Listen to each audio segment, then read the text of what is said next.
오늘 저는 잠언 4장 1절에서부터 9절의 말씀을 가지고 지혜의 길이라는 제목을 통하여 하나님의 말씀을 증거하고자 합니다. 우리의 인생에는 여러 가지 길이 있습니다. 그런데 사람들은 자기가 옳다고 생각하는 그 길을 걸어가게 됩니다. 각자가 선택한 길은 가시밭길일 수도 있고 평탄한 길일 수도 있습니다. 그런데 인생의 끝에서 어떤 길을 갔느냐에 따라 그 평가도 달라지고 인생의 결론도 크게 달라집니다. 어떤 사람들은 가지 말아야 할 길을 선택하였다가 결국 패망하기도 합니다. 최근 우리나라에 마약에 대한 뉴스가 많이 나오고 있습니다. 이전에는 우리나라가 마약 청정국이었습니다. 그러나 현재 마약 청정국이라는 소리가 무색할 정도로 사람들 가까이에서 이 마약이 파고들고 있다고 합니다. 그런데 마약에 한번 손을 대기 시작하면 그것을 끊을 수가 없다고 합니다. 나중에 결국 죽음에 이르게 됩니다. 결혼도 부모님이 승낙하는 결혼을 해야 행복한 결혼이 됩니다. 양가 부모님이 반대하는데 둘이 서로 좋다고 결혼하면 나중에 갈라서는 일이 생길 수도 있는 것입니다. 부모님이 반대하는 데에는 다 이유가 있습니다. 최근 들어서는 사람들은 이혼하는 것은 흠도 아니다라는 이야기를 많이 한다고 합니다. 그런데 주님께서 음행한 이유 없이 아내를 버리면 그로 간음하게 한 것이라 하셨습니다. 그리고 버림받은 여자에게 장가드는 것도 간음함이라고 주님 말씀하셨습니다. 하나님은 한 번밖에 못 사는 인생을 사는 사람에게 자유의지를 주셨습니다. 사람이 어떤 길을 가든지 그것은 그 사람의 자유입니다. 이 길을 선택할지 저 길을 선택할지는 사람의 자유입니다. 그러나 히브리서 9장 27절에 한 번 죽는 것은 사람에게 정해진 것이요 그 후에는 심판이 있으리니 그러니 인생을 다 산 후에 죽음이 오게 되는 것이 우리의 인생이고 그 끝에는 하나님의 심판이 있다는 것을 깨달아야 하는 것입니다. 그래서 사람은 인생을 살더라도 지혜로운 삶을 살아야 됩니다. 우리에게 인생에 여러 가지 갈림길이 있지만 하나님을 전적으로 의지하고 지혜의 길을 걷는 자마다 예수 그리스도로 말미암아 하나님의 심판을 면하게 되는 것입니다. 오늘 본문을 보니 잠언서 4장에 솔로몬이 들려주는 지혜의 길이 있습니다.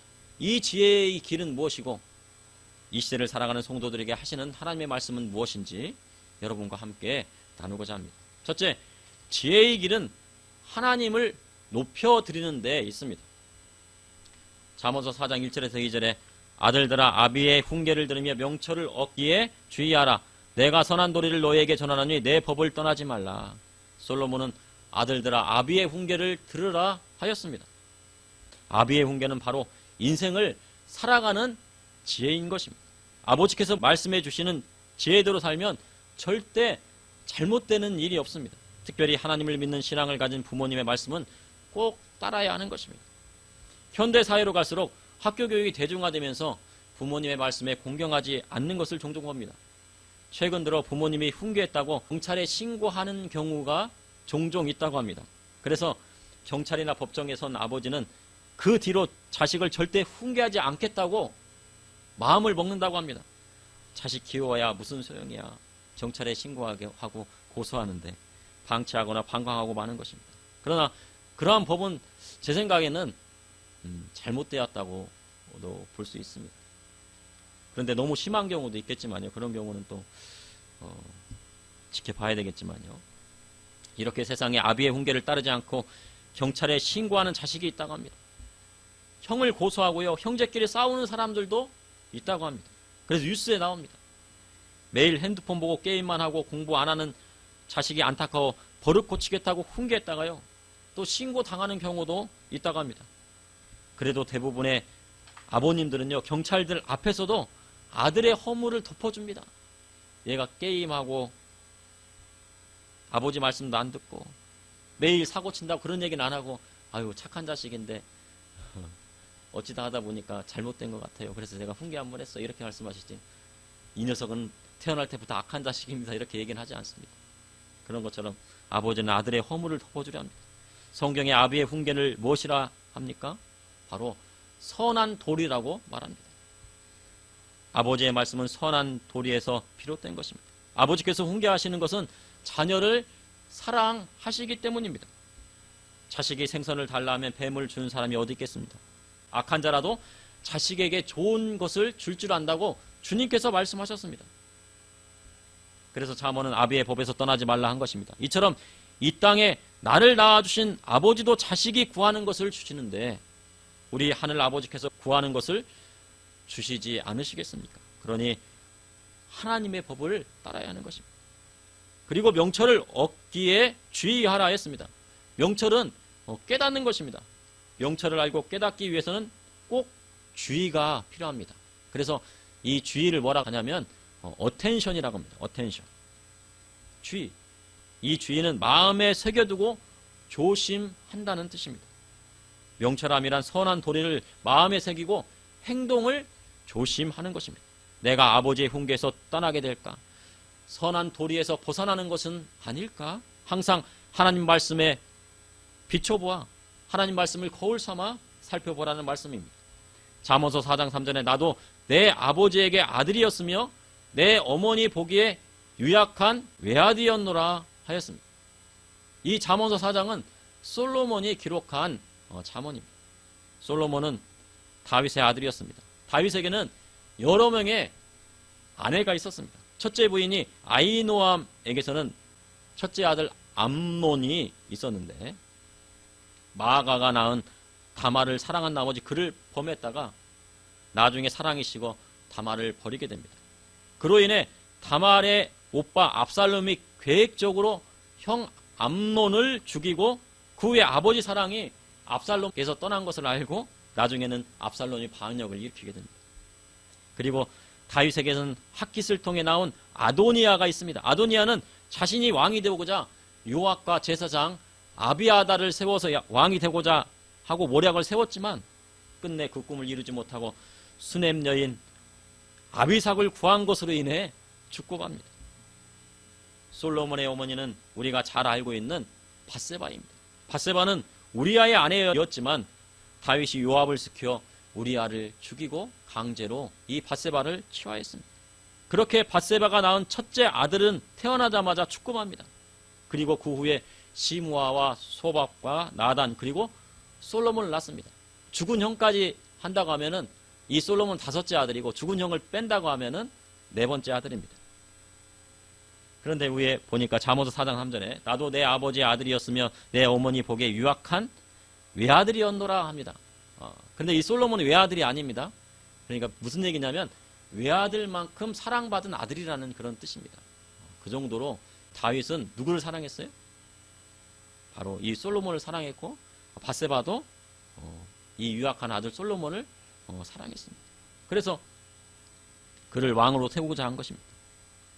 다윗은요 2세의 8아들 중에서 막내였습니다. 또한 솔로몬은 밧세바의 아들 중에서 막내였습니다. 그래서 이스라엘 왕들 사울 이후에 그 다음에 다윗도 막내였고 그리고 또 누구도 막내예요? 바로 솔로몬도 막내입니다. 그러니 다윗과 솔로몬은 쟁쟁한 형들 사이에서 경쟁을 뚫고 이스라엘 왕이 된 것입니다. 왜 그가 이스라엘 왕이 됐습니까? 하나님 마음에 그가 합하였기 때문입니다. 열왕기하 2장 1절에 3절에 다윗의 죽는 날이 임박함에 그의 아들 솔로몬에게 명령하여 이르되 내가 이제 세상 모든 사람이 가는 길로 가게 되었노니 너는 힘써 대장부가 되고 내 하나님 여호와의 명령을 지켜 그 길로 행하여 그 법률과 계명과 율례와 증거를 모세의 율법에 기록된 대로 지키라. 그리하면 내가 무엇을 하든지 어디로 가든지 형통할지니라. 다윗이 죽는 날이 가까울 때 왕위를 물려줄 솔로몬에게 명령합니다. 아버지의 훈계는 뭐와도 같아요? 명령과도 같은 것입니다.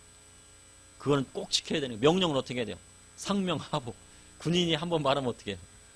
목숨이 끊어진다고 해도 그걸 지켜야 되죠. 명령은 그런 것입니다. 다윗은 인생의 끝에서 모든 사람이 가는 길 바로 죽음의 문턱에 서 있을 때 솔로몬에게 말한 것입니다. 그러면서 솔로몬에게 너는 힘써 뭐가 되라고 했어요? 대장부가 되라고 했습니다. 대장부는 무엇입니까? 건강하고 씩씩한 남자를 바로 대장부라고 하는 것입니다. 건강하고 씩씩한 사내가 되어야 됩니다. 그리고 다윗은 아들에게 성경에 기록된 그대로 하나님의 말씀을 지켜 행하라 하였습니다. 그리하면 내가 무엇을 하든지 어디로 가든지 형통하리라 하였습니다. 그러니 지혜는 성경에 기록된 대로 하나님의 말씀을 지켜 따르는 데 있는 것입니다. 잠언 3장 6절에 7절에 지혜를 버리지 말라. 그가 너를 보호하리라. 그를 사랑하라. 그가 너를 지키리라. 지혜가 제일이니 지혜를 얻으라. 내가 얻은 모든 것을 가지고 명철을 얻을지니라. 솔로몬은 지혜를 의인화시켰습니다. 지혜는 사람이 아닙니다. 그런데 그가 너를 보호하겠다고, 그가 그를 사랑하라고 하고, 그가 너를 지키라고 합니다. 지혜가 너를 보호한다. 지혜가 너를 사랑한다. 지혜가 제일이니 지혜를 얻으라 하였습니다. 그리고 내가 얻은 모든 것을 가지고 명철을 얻을지니라 하였습니다. 솔로몬이 지혜를 의인화시킨 것은 지혜는 하나님의 속성 가운데 하나이기 때문입니다. 잠언 1장 7절에 여호와를 경외하는 것이 지식의 근본이언을 미련한 자는 지혜와 훈계를 멸시하니라 하셨습니다. 믿음의 성도에게 지혜는 하나님의 말씀을 지켜 행하는 것입니다. 그러니 지혜는 하나님이 주시는 것입니다. 그래서 지혜는 하나님의 말씀 안에 있습니다. 창세기 1장 1절에 태초에 하나님이 천지를 창조하시니라. 요한복음 1장 1절에 태초에 말씀이 계시니라. 이 말씀이 하나님과 함께 계셨으니 이 말씀은 곧 하나님이시니라 하셨습니다. 이 말씀이 육신이 되어 이 땅에 오신 분이 바로 누구십니까? 바로 예수 그리스도이십니다. 잠언서 4장 8절에서 9절에 그를 높이라. 그리하면 그가 너를 높이 들리라. 만일 그를 품으면 그가 너를 영화롭게 하리라. 그가 아름다운 관을 내 머리에 두겠고 영화로운 면류관을 내게 주리라 하셨습니다. 높이라는 히브리어 살랄로 들어올리다, 칭찬하다라는 뜻이 있습니다. 그러니 지혜를 높이 두고 의지하는 것입니다. 그럼 지혜는 어디에 있습니까? 바로 하나님께 있는 것입니다. 그럼 지혜의 왕은 누굽니까? 지혜의 왕이 누구예요? 맞습니다.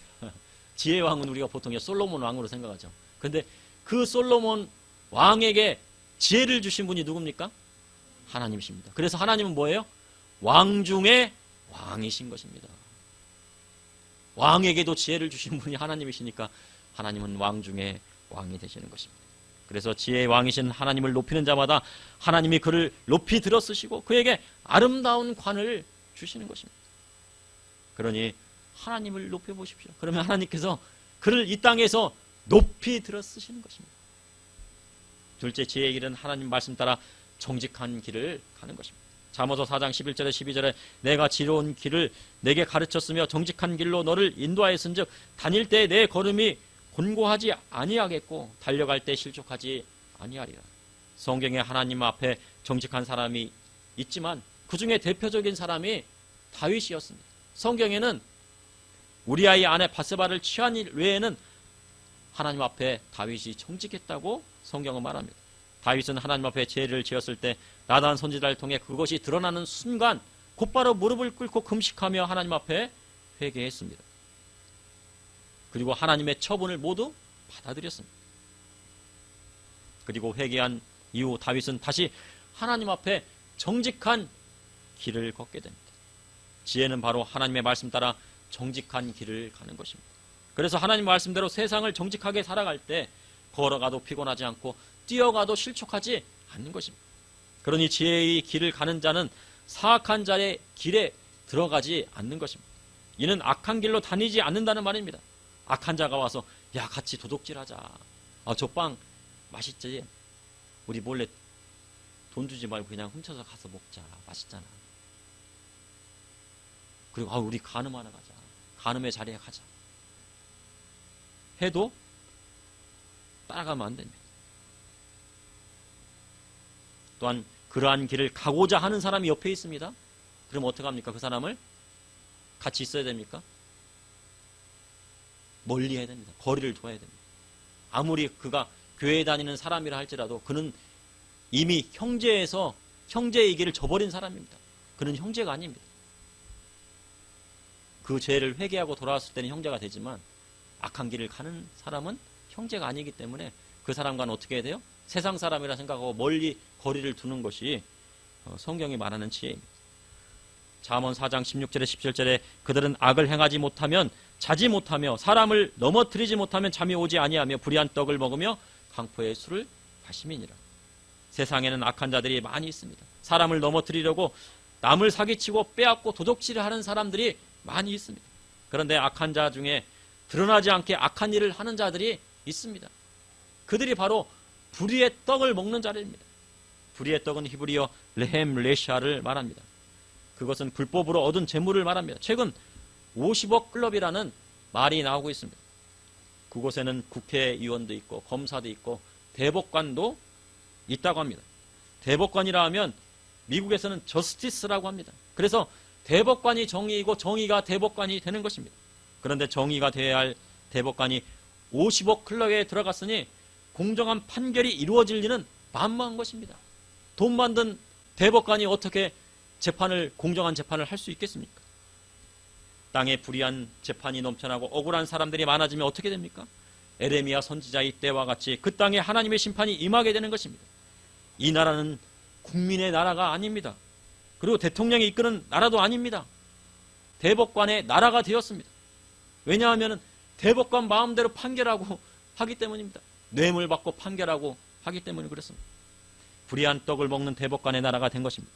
그러니 이 땅에 하나님의 정의가 바로 세워져야 이 나라가 바로 세워지는 것입니다. 강포의 술은 무엇입니까? 강조로 빼앗은 술을 마시는 자라는 뜻이 있습니다. 이 시대는 드러나지 않게 뇌물을 주고받는 사회가 되었습니다. 고급 정보 하나 흘려주면 수십억을 버는 시대가 되었습니다. 그래서 정직한 자를 찾기가 어렵습니다.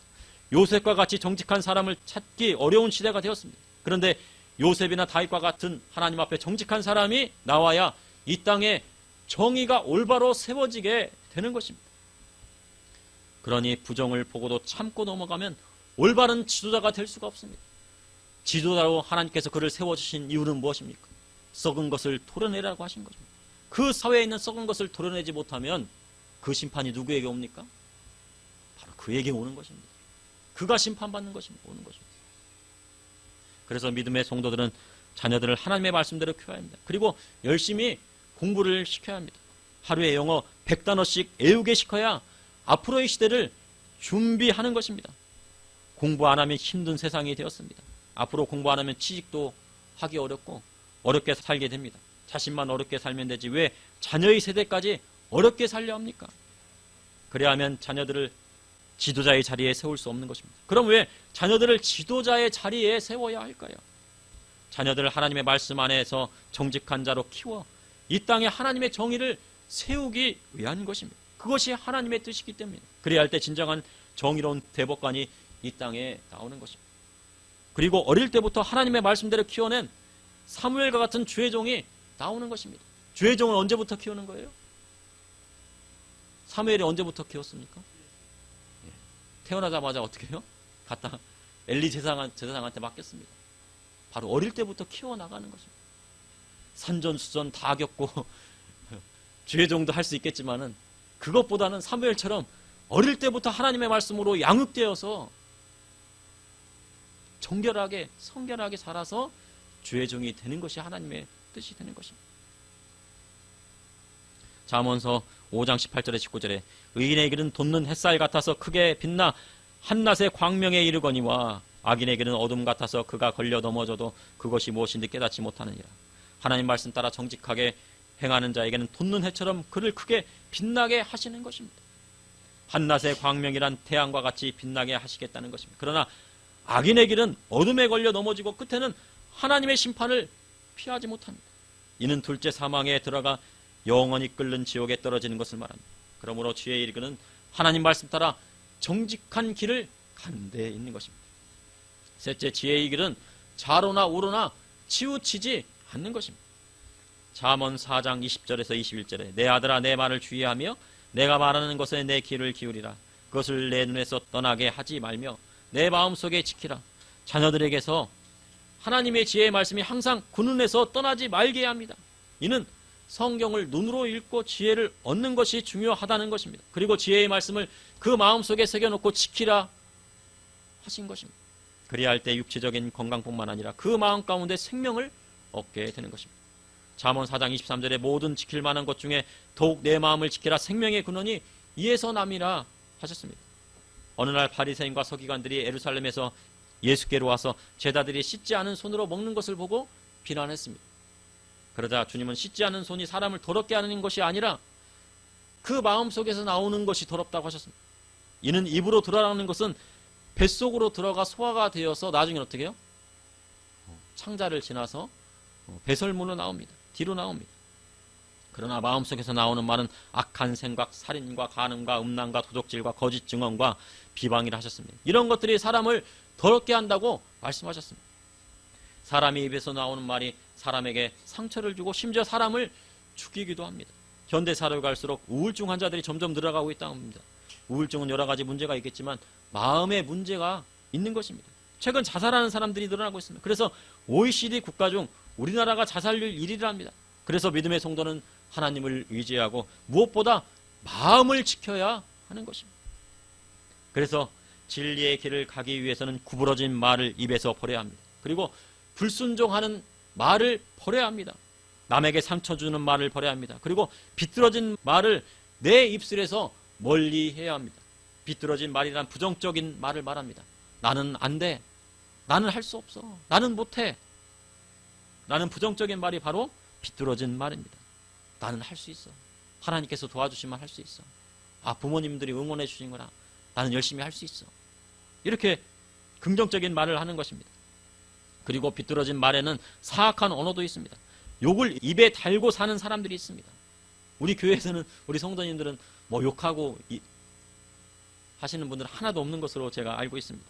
그런데 세상에 나가면 비뚤어진 말을 합니다. 어린 자녀들은 욕하는 사람이 있다면 그를 어떻게 해야 돼요? 멀리 하는 것이 좋습니다. 그런데 나중에 비뚤어진 말을 하는 아내나 신부를 맞아들이면 괴로운 것입니다. 평생 괴로운 것입니다. 그러니 믿음의 성도는 바른 말을 사용해야 합니다. 항상 긍정적이고 올바른 말을 사용하는 것입니다. 우리나라 속담에 말이 씨가 된다는 말이 있습니다. 그래서 마음의 부분대로 인생이 움직이고 말한 대로 인생이 흘러간다고 하는 것입니다. 비뚤어지고 구부러진 말을 하면 어떻게 돼요?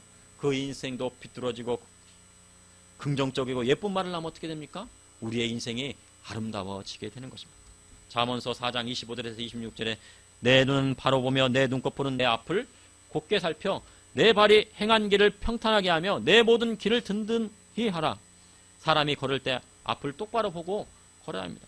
다른 곳을 살피다 보면 앞에 있는 걸림돌을 보지 못하고 넘어질 때가 있습니다. 그래서 사람은 앞을 똑바로 보고 그 길을 평탄하게 하여 나아갈 때 모든 길이 든든히 세워지는 것입니다. 그리고 잠언 4장 27절에 좌로나 우로나 치우치지 말고 내 발을 악에서 떠나가게 하라 하였습니다. 우리는 좌나 우를 중요하게 생각합니다. 우리나라도 너 좌니 우니 이런 것을 중요하게 생각합니다. 그래서 십자가에 달린 예수님 옆에 달린 강도 중에 회개한 강도가 좌측에 있었느냐 우측에 있었느냐를 가지고 싸웁니다. 그런데 회개한 강도는 좌측에 달렸는지 우측에 달렸는지 성경에 기록되어 있지 않습니다. 어떤 분은 좌측에 달렸어, 어떤 분은 우측에 달렸어. 그러나 성경에는 기록되어 있지 않습니다. 그래서 성경은 좌로나 우로나 치우치지 말라 하신 것입니다. 이는 좌나 우가 중요한 것이 아니라 하나님 말씀대로 나아가느냐가 중요한 것이기 때문입니다. 최근 한미일 연합 훈련이 우리나라에 있었습니다. 이는 북한을 견제하기 위한 훈련이라 할 수 있습니다. 그런데 이 훈련은 북한만을 견제하기 위한 훈련이 아닙니다. 이 훈련은 더 나아가 중국과 러시아까지 견제하기 위한 훈련입니다. 이 훈련이 북한만을 견제하기 위해서라면 그 많은 돈을 들여서 훈련하지 않았을 것입니다. 이는 중국을 견제하기 위한 큰 그림이라 할 수 있습니다. 중국은 공산주의 국가입니다. 그리고 세계 패권을 노리고 있습니다. 지금 세계 패권을 누가 갖고 있습니까? 미국이 갖고 있죠. 그런데 자기가 이제 스스로 이제 G2라고 하는데 이 중국이 뭐예요? G1이 되고 싶은 것입니다. 만약 공산주의 국가인 중국이 세계 패권국이 된다면 어떻게 하겠습니까? 그러니 전 세계가 그를 견제하고 있습니다. 이번 훈련에서 한 나라의 전력을 능가하는 항공모함 도널드 레이건호가 입항했습니다. 왔다고 합니다. 그리고 이 훈련의 특이한 것은 지구의 반바퀴를 돌아서 독일의 전투기가 함께 했습니다.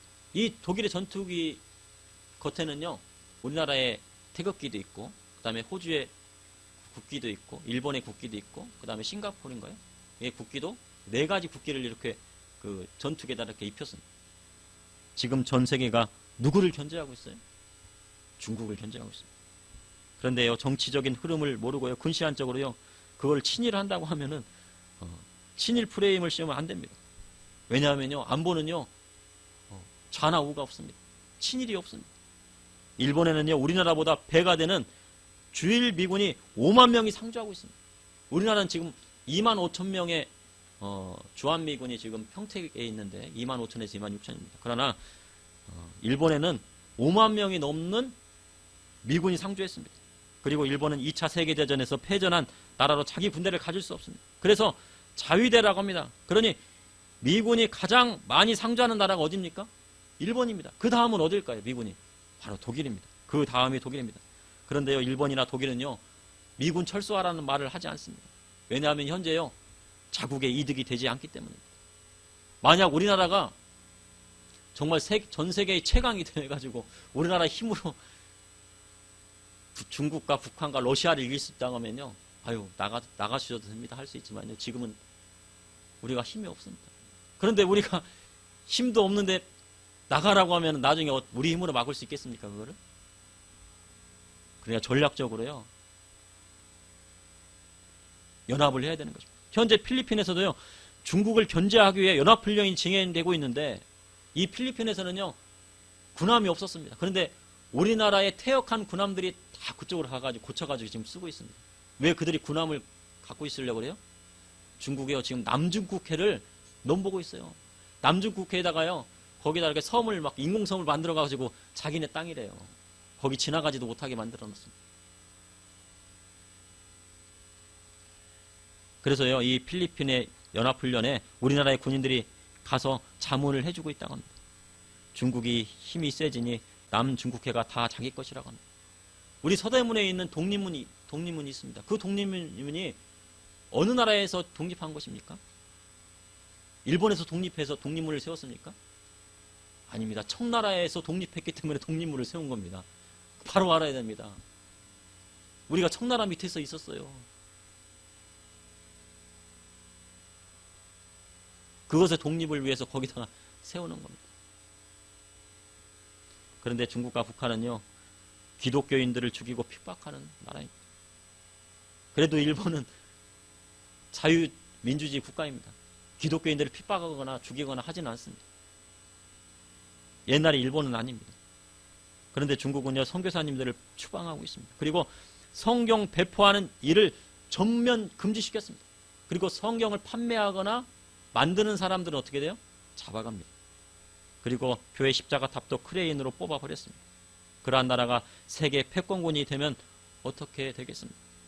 앞으로 우크라이나와 러시아의 전쟁이 어떻게 진행될지 아무도 모릅니다. 정말 푸틴이 핵단추를 누를지도 지켜봐야 합니다. 이러한 세계 정세성에서 우리가 나아가야 할 바는 무엇이고 하나님의 뜻은 어디에 있는지요? 우리가 한 번쯤은 더 생각을 해봐야 됩니다. 그러므로요, 진리의 길은 어떻게 해야 돼요? 자로나 우러나 치우치지 아니하고 오직 누구만 바라봐야 돼요? 우리 주님만 바라봐야 되는 거죠. 어떻게 하면 우리 하나님의 나라가 이 땅에 임할까? 어떻게 하면 교회가 부흥해서 전 세계로 나가 하나님의 말씀을 증거할까? 어떻게 하면 성도들이 자유롭게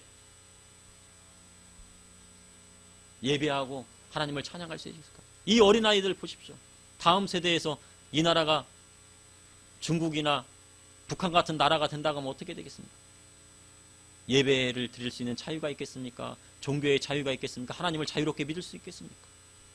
그러니 우리가 자로나 우로나 치우치지 아니하고 하나님 나라를 위하여 나아가야 되는 것입니다.